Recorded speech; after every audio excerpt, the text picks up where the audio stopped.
Okay, well, thank you very much for having us here this morning. I'm Diana Newham. Do you want to say your name? Into the microphone. And this is Ella Newham-Perry. And we've got a third team member, Barb Milanis, but she's had to unexpectedly leave town for family reasons. So we've written the paper together, but I'm presenting it on the behalf of all three of us. Thank you. Yes. Just remember to speak into the microphone, both of you. Thank you. Okay. Yes. Okay, so I'm going to mostly read. Thank you.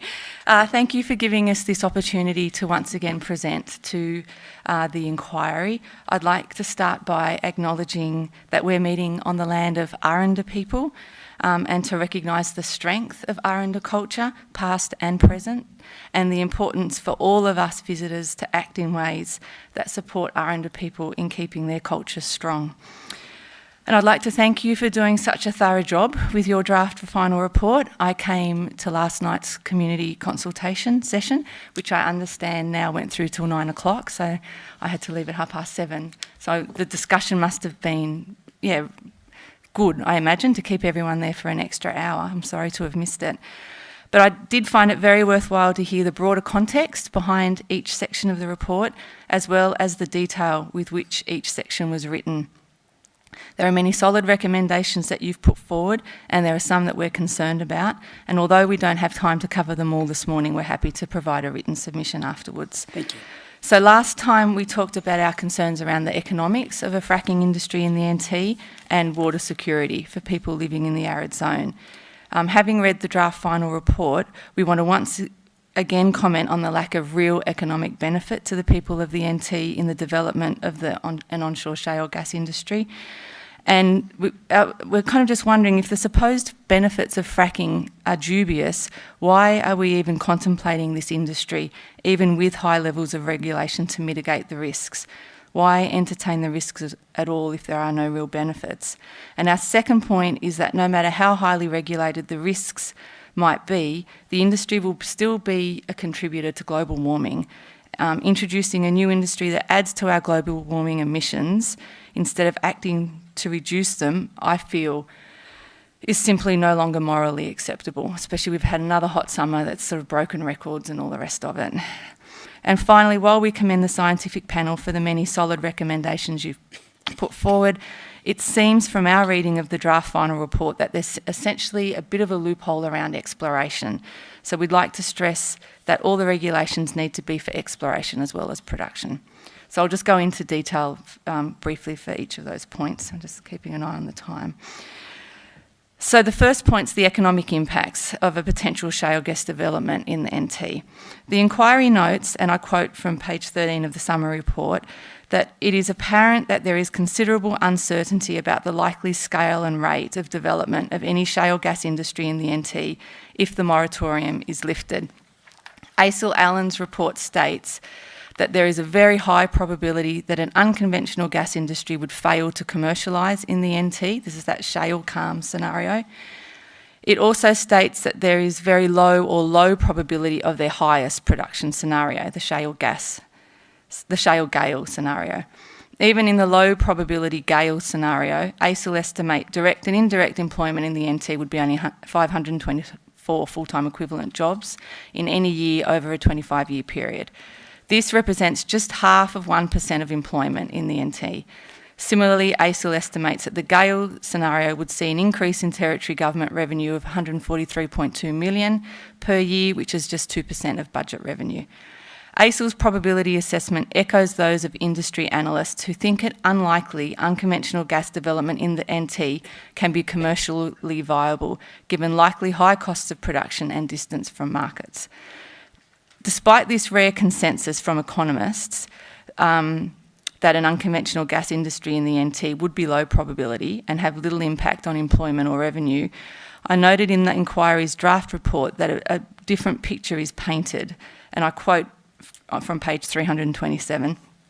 ACIL Allen's economic impact assessment modelling reports that lifting the moratorium on hydraulic fracturing in the NT will deliver tangible economic benefits in the form of increased income, output, employment and taxation revenue and stronger population growth. In last night's presentation by Justice Pepper, the estimates of ACIL Allen of jobs, population growth and income are all very small, even in the most developed scenario over a 25-year period. The draft report makes no mention of ACIL's assessment of the probability of its different modelled scenarios. ACIL's report makes it clear that should be a key point raised in the final report.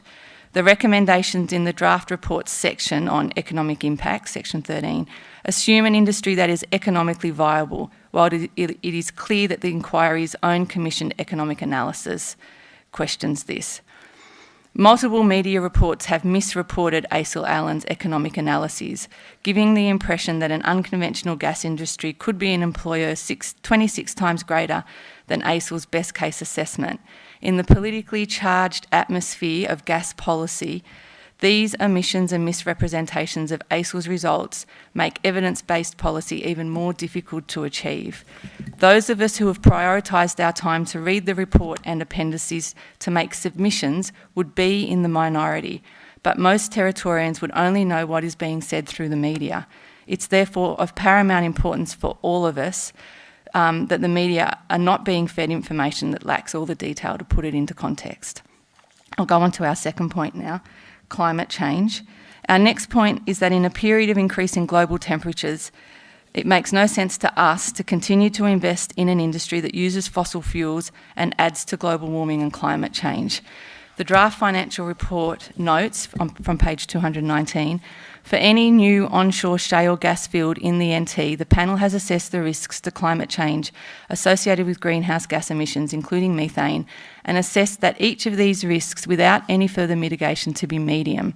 As each of the assessed risks is medium, further mitigation is required to achieve an acceptable level of risk. The decision on the extent of mitigation required has been guided by the principles of environmentally sustainable development, while at the same time recognising that there are community concerns and lack of trust with industry and with the government's ability to adequately manage and control industry. We are not convinced that the mitigation measures put forward by the inquiry panel are sufficient for two reasons. Firstly, because a number of them, such as recommendations 9.2 and 9.3, relate only to production and not to the exploration phase of a fracking industry. Secondly, these risks, from my understanding, are thought by the inquiry panel to be reduced from medium to acceptable only if they are all implemented and all implemented in full. I return to the point made by the panel itself that we are entrusting the task of managing risk reduction to an industry that the community lacks trust in and to a government that the community already doubts has the ability to adequately manage and control the industry. I was part of the team that knocked on doors within the electorate of Breitling in 2016, and through personal experience and discussion at that time, there was strong evidence to support the panel's statement around these levels of distrust. Not only were 89% opposed to fracking in the NT, the many discussions we had while door knocking only reinforced the conclusions that the inquiry panel has come to. So should these measures suggested by the inquiry panel not be taken up by government or not be adhered to by the industry, the risks are, as outlined in the report, fugitive emissions from natural gas production in the NT are expected to be about 3% of Australia's methane emissions. There is yet an unknowable amount of abnormal levels of fugitive methane emission from any new shale gas industry in the NT. Greenhouse gas emissions from any new shale gas field would contribute to around 5% of Australia's greenhouse gas emissions, and fugitive methane emissions from decommissioned wells is assessed as a medium risk. These emissions are not isolated. In conjunction with other developments, they all contribute to global warming. I would like to know how these emissions, even if kept as low as possible, fit into Australia's commitments under the UN Paris Climate Agreement to reduce greenhouse gas emissions to 26 to 28% below 2005 levels by 2030. Personally, I feel great alarm at the thought of global warming. I also feel a responsibility to act, because surely we will be questioned by our children and grandchildren about why we let this happen. We do not know what the world will become with global warming, but we are leaving these consequences to our children to bear. This does not sound like intergenerational equity to me. And our last point is regulation through the exploration phase. From our reading of the report, it seems that there is essentially a loophole around exploration. So while we commend the panel for its recommendations around well integrity, such as recommendations 5.3 and 5.4, again, we just want to stress that they need to be for exploration as well as production. We'd like to particularly point out that our concerns to make sure these regulations are for the exploration phase are particularly felt in relation to the risks of water. These risks are very large to this community living in the arid zone and wholly dependent on groundwater. The draft final report recommends, from page 120, that a strategic regional environmental and baseline assessment, the SREBA, be undertaken to provide more detailed information on the groundwater resources before any approvals are granted for shale gas production. The recommendations that follow from this, recommendations 7.1, 7.4 and 7.11, specifically refer only to the production phase of any onshore unconventional shale gas industry. So, in concluding, I thank the panel once again for giving us the opportunity to participate in the inquiry. Chief Minister Michael Gunner must stand firm against pressures to open the territory to an onshore unconventional shale gas industry, and instead must act to ban fracking to protect all Territorians and our natural environment into the future. And now my daughter Ella would like to say a few words. Hi, my name's Newham-Perry and I was born in Alice Springs. I don't think fracking's a good idea because it might wreck the water and then us kids will have to deal with that. I think solar's a bit of a better idea. Thanks. Okay. Oh, sorry, you might have thank questions. you. We're done. Thank you. Thank you very much. Thank you very much to both of you for your presentations. And yes, we would certainly appreciate if you've got a written document, if that could be, if it's ready, to give that to the task force. And otherwise, we can email it because I've kind of scribbled on this version. If you could do that sooner rather than later, that would be good. Sure. Wonderful, thank you. Just, I guess, a question, a couple of, I suppose, points of clarification. Perhaps in reverse order. And it's apparent that perhaps we haven't made this sufficiently clear in the report, and we will do so. But many of the recommendations are, in fact, to be implemented before production and before exploration. And the well integrity ones that you mentioned, for example, are certainly, they are recommendations, they are reforms that we believe must be implemented now. Okay. Before anything happens. But not all of them. I accept they're not all of them, and certainly it's at present the recommendation for a SREBA, or Strategic Regional Environmental Baseline Assessment, was as it presently stands is post exploration, pre-production. Yeah. But certainly we need to go through and I think indicate more clearly where the recommendations are directed in terms of the timing of any operation. I worked as an anthropologist for an Aboriginal organisation throughout the early 2000s, and we were it was when lots of mining was happening. That mining boom was big. It was for nickel, lots of nickel exploration happening in that part of the desert. And I don't understand gas very well, but I remember the work program clearances. It was like soil samples, electromagnetic surveys, and then the drill core, at the final stage of the exploration was drill core analysis. And it just seems to me that the technology and process for fracking is the same at exploration or production. It's the scale that's different, but the risks of a frack going wrong, it could happen anywhere. It's not the same as, say, nickel or something, where it's a slow, gradual lead up into impact. I understand the scale is different at exploration and production for fracking, but the technology and the process is the same. So I guess that's why I feel that this form of gas mineral kind of exploration is different to other forms, and I only have experience of nickel, but that's sort of where I was thinking about this from that. Yeah. Oh, I understand. Thank you. Going back to the economic submission that you put, I just want to make it perfectly clear that we never asked Assel Allen to do an assessment on the commercial viability of this industry. They can't. It's impossible to do so on the basis of one well that has been drilled and which we have data for. So I've read in some submissions, particularly the Australia Institute, and certainly that's been, I think, picked up in some media.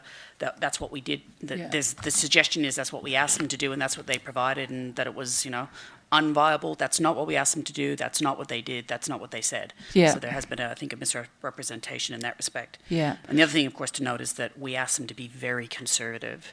And indeed, I think that the large-scale development that they modelled was on the basis of 670 wells.